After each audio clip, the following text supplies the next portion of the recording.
امیر ملت استاد گرامی حضرت اقدس مولانا مفتی ابوالقاسم صاحب نعمانی کا بنگلہ دیش میں کیا گیا بیان، عنوان ہے حب مال اور جاہ کا نقصان۔ ضرور سنیں۔ الحمدللہ رب العالمین والصلاة والسلام علی سید الانبیاء والمرسلین سیدنا و نبینا و حبیبنا و سندنا و مولانا محمد وعلی آلہ و صحبہ اجمعین۔ اما بعد فقد قال النبی صلی اللہ علیہ وسلم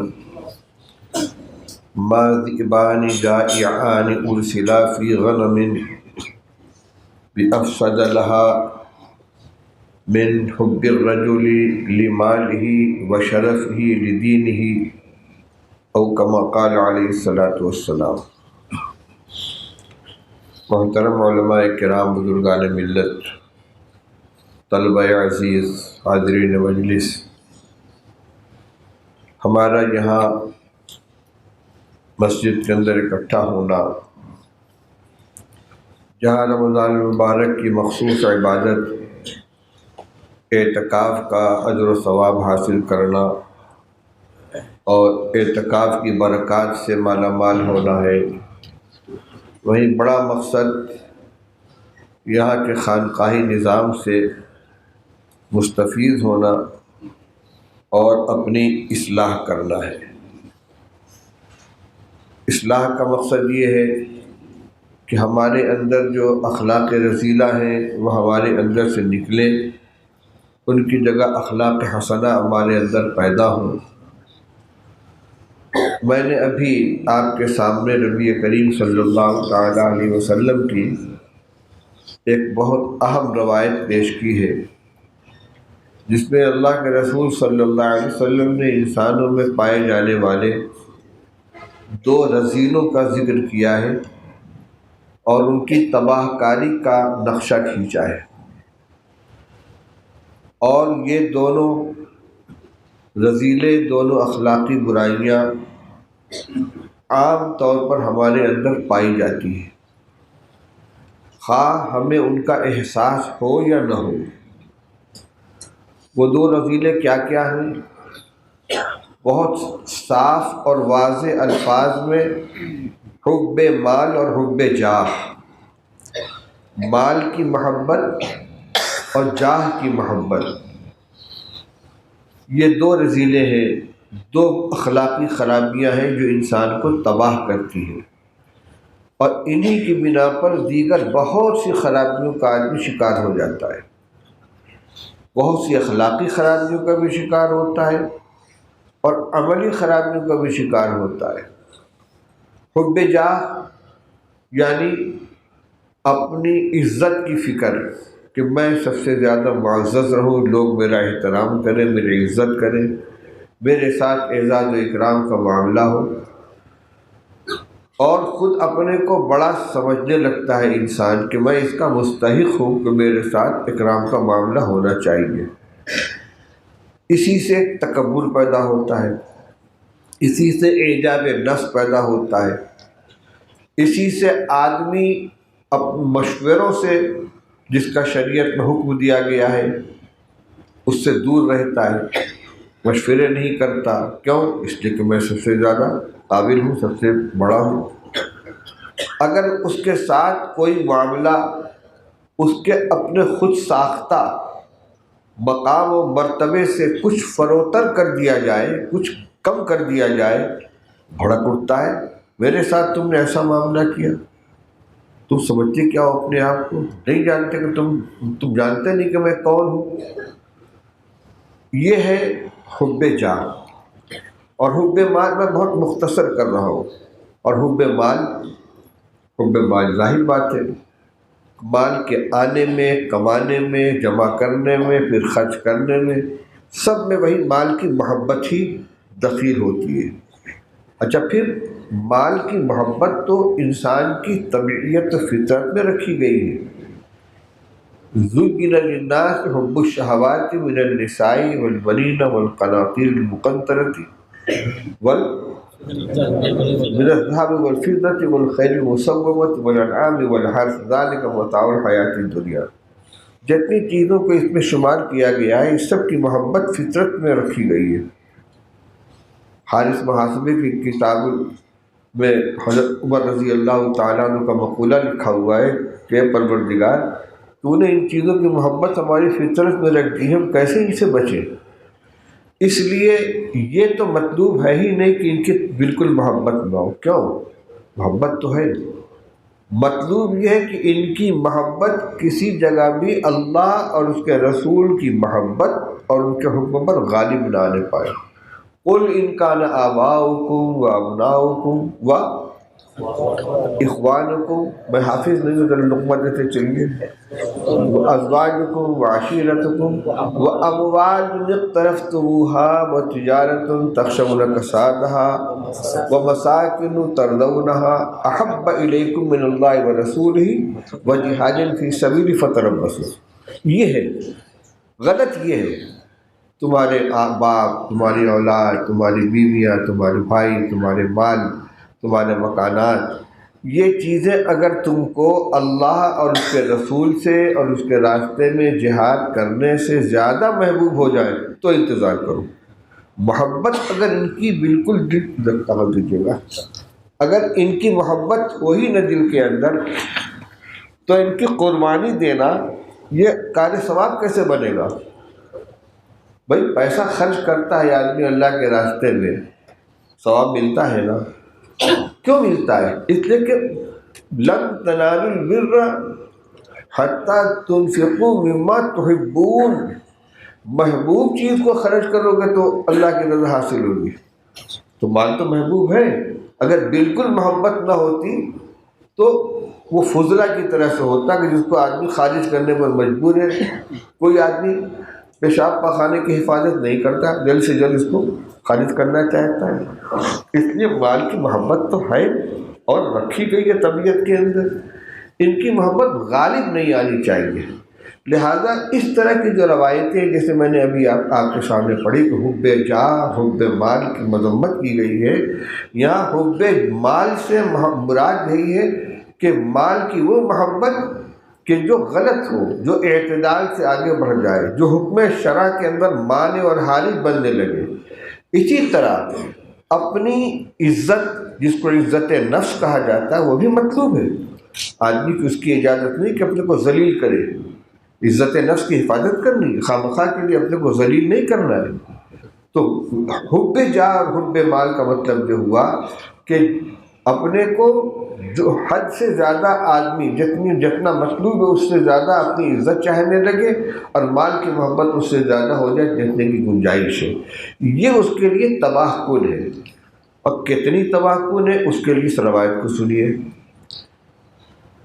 حضرت نبی کریم صلی اللہ تعالیٰ علیہ وسلم نے ارشاد فرمایا، ما ذئبان جائعان ارسلا فی غنم، دو بھوکے بھیڑیے جو بکریوں کے کسی ریوڑ کے اندر آزاد چھوڑ دیے جائیں، نہ بکریوں کا کوئی نگراں ہو اور نہ ان بھیڑیوں کو کوئی روکنے والا ہو، ان کو تباہی مچانے کی کھلی چھوٹ دے دی جائے، وہ کیا منظر بنائیں گے، کتنی تباہی مچائیں گے، ایک بکری کو بھی زندہ سلامت نہیں چھوڑیں گے۔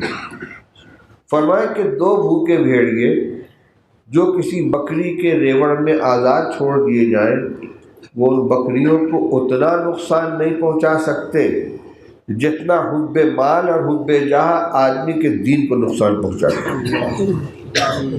یہ اللہ کے رسول صلی اللہ علیہ وسلم کو ارشاد ہے۔ یعنی یہ دو بھیڑیے ہیں، ایک بھیڑیا کا نام ہے حب الرجل شر شرف ہی، اپنے شرف اور اپنے عزت اور اپنے جاہ کی محبت، اور حب الرجل لمال ہی، مال کی محبت۔ یہ دو بھوکے بھیڑیے ہیں، اور ان کا نشانہ کیا چیز ہے؟ آدمی کا دین۔ تو جیسے انسان ظاہری طور پر بھیڑیوں کو بکری کا دشمن سمجھتا ہے اور ان سے اپنی بکریوں کی حفاظت کرتا ہے، اسی طرح اگر ایمان کی محبت ہے اور ایمان کی قدر و قیمت اپنے دل کے اندر کچھ ہے تو سمجھنا چاہیے کہ دو بھوکے بھیڑیے مسلط ہیں اور وہ حملہ کر کے ہمیں ان دو چیزوں کو ختم کرنا چاہتے ہیں۔ ایک ہے وہ دونوں ختم کرنا چاہتے ہیں، آدمی کے ایمان کو تباہ کرنا چاہتے ہیں، اور یہ برائی آسانی سے نکلنے والی نہیں ہے۔ حضرت مسلم محمود صاحب نور اللہ مرقدہ کی مجلس میں یہ سنا، اب یاد نہیں ہے کہ زبانی فرمایا تھا یا کسی کتاب میں سے پڑھ کے سنایا تھا، کہ حضرت گنگوئی رحمۃ اللہ علیہ نے یہ فرمایا کہ حب جاہ کا رذیلہ سالک کے قلب سے سب سے اخیر میں نکلتا ہے۔ آپ لوگ بتائیں کہ شاید کسی تحریر میں بھی ہے، صدیقین کے قلب سے بھی سب سے اخیر، ہاں، صدیقین کے قلب سے بھی سب سے اخیر میں نکلتا ہے۔ سوچیے ذرا، صالحین انبیاء کے بعد نمبر صدیقین کا ہے۔ اولئک الذین انعم اللہ علیہم من النبیین والصدیقین والشہداء والصالحین، 4 درجے ہیں۔ انبیاء کے بعد صدیقین ہیں، پھر شہداء ہیں، پھر صالحین ہیں۔ تو نبوت کے بعد درجہ صداقت کا ہے، صدیق کا درجہ ہے، اور صدیق کے قلب سے بھی حب جاہ کا رذیلہ سب سے اخیر میں نکلتا ہے، بہت مشکل سے نکلتا ہے۔ اس لیے میرے بھائی ہمیں اس کی طرف توجہ کرنی چاہیے۔ مدرسوں میں خاص طور سے ہم لوگ مدرسوں سے تعلق رکھنے والے ہیں، جتنے اختلاف ہوتے ہیں غور کریں گے ہم ناظم صاحب اور مدرس کے درمیان، ملازم اور منتظم کے درمیان، عام طور پر ان میں یا تو حب جاہ کا دخل ہوتا ہے یا حب مال کا دخل ہوتا ہے۔ میرا مرتبہ جو تھا اس کے مطابق مجھ سے معاملہ نہیں کیا گیا۔ میں قدیم استاد ہوں، میری موجودگی میں فلاں استاد کو فلاں کتاب دے دی گئی، فلاں کو صدر مدرس بنا دیا گیا۔ اتنا ہی نہیں، رجسٹر حاضری میں فلاں کا نام میرے نام سے پہلے لکھ دیا گیا۔ اس پر بھی ہو رہا ہے جھگڑا بڑے اداروں کے اندر، باقاعدہ کہ رجسٹر حاضری میں، تنخواہ کے رجسٹر میں فلاں استاد کا نام مجھ سے پہلے لکھا گیا جب کہ میں ان سے قدیم ہوں، فلاں کتاب فلاں استاد کو مجھ سے پہلے دے دی گئی جب کہ میں ان سے قدیم ہوں۔ یہی تو حب جاہ ہے۔ اسی طرح فلاں مجلس کے اندر فلاں صاحب کو بلایا گیا مشورہ کرنے کے لیے، مجھ کو نہیں بلایا گیا، کیوں؟ میں تو ان سے قدیم ہوں۔ یہ ہے وہی اپنی عزت اور اپنے اعزاز کی خواہش کہ میرے ساتھ اعزاز کا معاملہ کیا جائے، میرا مرتبہ پہچانا جائے۔ اور اگر جیسے میں نے کہا نا کہ اپنی خود ساختہ حیثیت سے ذرا سا فروتن اگر معاملہ ہو گیا، ناراض ہو کر بیٹھ جائیں گے، بولیں گے نہیں، پتہ بھی نہیں چلے گا حضرت ناراض کیوں ہے، منہ پھلا ہوا ہے، بیٹھے ہوئے منہ پھلائے ہوئے، کیا حضرت کیا بات ہے؟ نہیں کچھ نہیں، ارے کچھ تو نہیں، بات مت کرو۔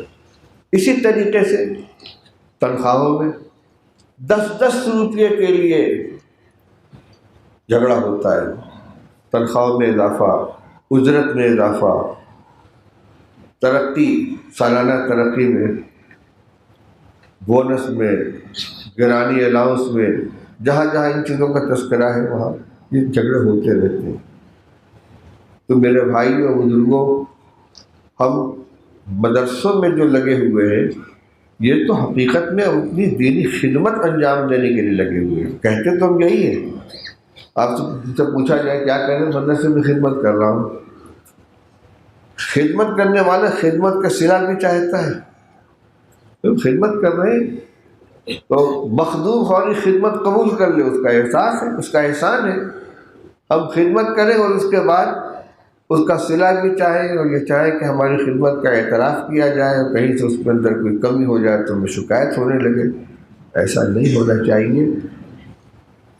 اس روایت کی عزت پیش کرنے کا مقصد سب سے پہلے اپنے نفس کو مخاطب کرنا ہے، پھر آپ تمام دوستوں کو کہ یہاں ہم جو اکٹھا ہیں تو ہمیں اپنے قلب میں جھانک کر جائزہ لینا چاہیے کہ جتنے برے اخلاق ہیں، تکبر ہے، حسد ہے، بغض ہے، کینہ ہے، خود غرضی ہے، یہ برائیاں ہمارے اندر ہے تو نہیں، اور اگر ہیں تو ان کے ازالہ کی ہم کتنی فکر کرتے ہیں۔ عام طور سے جب متعلقین اپنے شیخ کے سامنے اپنے حالات بیان کرتے ہیں تو اس صرف معمولات کا ذکر کر دیتے ہیں، حضرت الحمدللہ معمولات پورے ہو رہے ہیں، اور ان کو جواب مل جاتا ہے ماشاء اللہ، اللہ تعالیٰ استقامت عطا فرمائے، معمولات کی پابندی ترقی کا زینہ ہے، اور مطمئن ہو جاتے ہیں الحمدللہ بہت اچھا ہے۔ لیکن یہ کہ ہم جو یہ رگڑ ضرب لگا رہے ہیں اور ذکر کر رہے ہیں تو کچھ اندر سے نکل بھی رہا ہے کہ نہیں نکل رہا ہے، ذرا اس کو دیکھنا چاہیے۔ اپنی خرابی کو، اپنی برائی کو خود محسوس کرنا، اس کو بیان کرنا چاہیے کہ ہمارے اندر یہ کمزوری ہے، ہمارے اندر یہ خرابی ہے۔ غصہ بہت آتا ہے، غصہ آنے کی بنیاد بھی غور کریں تو وہ بے جا ہے۔ غصہ کیوں آتا ہے؟ اچھا مجھ سے تم نے یوں کہہ دیا، میری بات نہیں مانی، میرے ساتھ ایسا معاملہ کر دیا، میں بیٹھا ہوا ہے وہی بول رہا ہے اندر سے، اس کی اتنی ہمت، میرے سامنے ایسی بات کہہ دی اس نے، بار بار تو غصہ آ رہا ہے۔ اب جتنی برائی ہے غصے کے بارے میں روایت آپ بار بار سنتے ہیں، رسول اللہ صلی اللہ علیہ وسلم سے کسی عرض کہ یا رسول اللہ نصیحت فرمائی، فرمایا اللہ تعالیٰ غصہ مت کرو۔ دیکھو حضور کچھ اور نصیحت فرمائی، فرمایا اللہ تعالیٰ غصہ مت کرو۔ تو حضور کچھ اور نصیحت فرمائی ہے، فرمایا اللہ تعالیٰ غصہ مت کرو۔ شارحین فرماتے ہیں کہ یعنی اس ایک چیز کے اوپر اگر قابو پا لو گے تو بہت سی برائیوں سے تمہاری حفاظت ہو جائے گی۔ لیکن غصہ آیا کیوں ہے، اس کی جڑ کیا ہے؟ وہی اپنی حیثیت کا احساس، جس کو حب جاہ کہتے ہیں۔ تو ہم اپنی ان کمزوریوں کا بھی اپنے مسلم اور اپنے مربی کے سامنے تذکرہ کریں کہ حضرت یہ خرابی میرے اندر موجود ہے، نکل نہیں رہی ہے۔ پہلے بزرگوں کے ہوتا تھا۔ کسی صاحب کا واقعہ ہے کہ ان سے ان کے شیخ نے کہا ایک ٹوکرا لے لو اور اس کے اندر اخروٹ بھر لو اور مسجد کے دروازے پر بیٹھ جاؤ، اور جب لوگ نماز پڑھ کے نکلے تو ان سے کہو جو مجھے ایک جوتی مارے گا اس کو ایک اخروٹ دوں گا، کہ لا الہ الا اللہ، یہ مجھ سے نہیں ہوگا۔ تو انہوں نے فرمایا کہ لا الہ الا اللہ وہ کلمہ ہے کہ جس کو 80 سال کا کافر اگر اخلاص کے ساتھ پڑھنے تو کفر سے نکل جاتا ہے، لیکن تم اس کلمے کو پڑھ کر طریقت کے کافر ہو گئے۔